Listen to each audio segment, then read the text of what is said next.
So today we'll set up schedules. So first of all, whenever you have to do that, you have to click on schedules and then click on new. Here you have different options. First of all, you have the option to select tags. So this means that you can set up a schedule for a specific company if you want that. If not, you can simply leave it as no tags. The second option is to set up a schedule for a specific transfer. So this way you would see all your transfers and you can select one of them that should be running independently. And then option 3 is to select a group. So a group is actually a gathering of transfers that actually refer to the same data.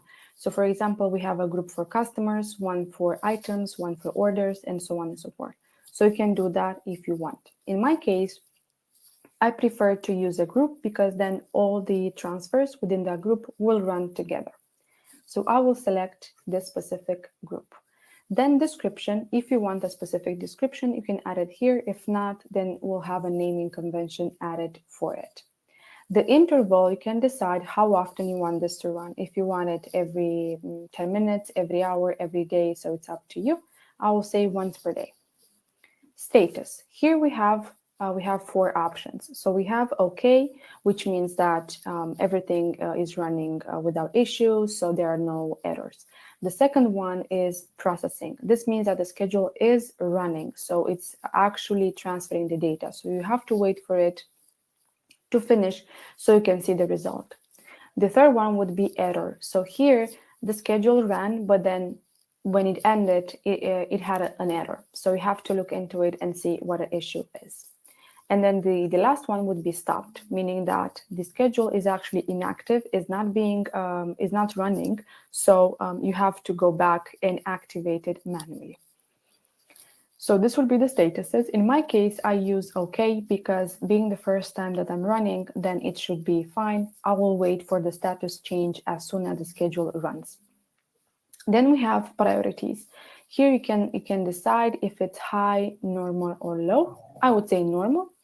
And then error handling.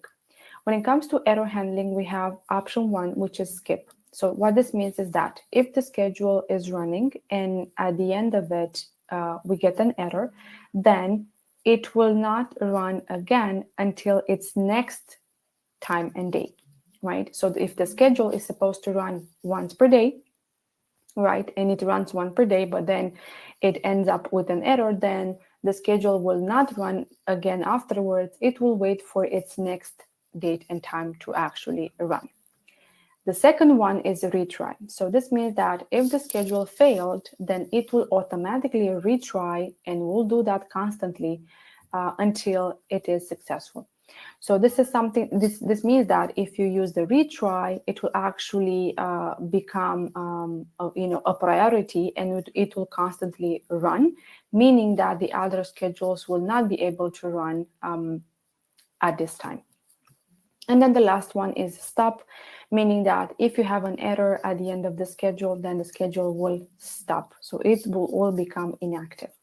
So the most common one and the most recommended is skip, because then if the schedule failed, okay, it has failed, you will be notified via an email. So you will see the error message, but at the same time, it will allow the others to run accordingly. Next, date and time to run. Then here we can select a specific date when we want this to run. Error interval and notify interval, they should actually, let's say, correspond to the interval that you have set up.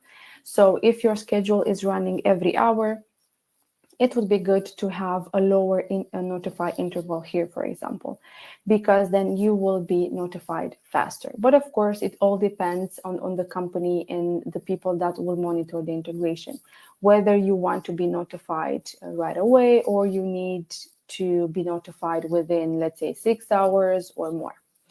And then on the right side, we have the days when the schedule can run. So Monday to Sunday, you can do that, or you simply keep only Monday to Friday. Start time and end time, so you can decide when it should start to run and when it should end. Basically, you indicate to the schedule how what will be the time interval. And then if we say it will run from 8 to 5, then that's it. After 5 p.m., the schedule will not run and it will wait to run the following day at 8 a.m. So this is a way to make sure that your schedule runs according to your needs, so to speak. And then once we are done, we just hit save. And this is the schedule, right? So in my schedule here, I will have the next date and time when it's supposed to run. It should run once per day.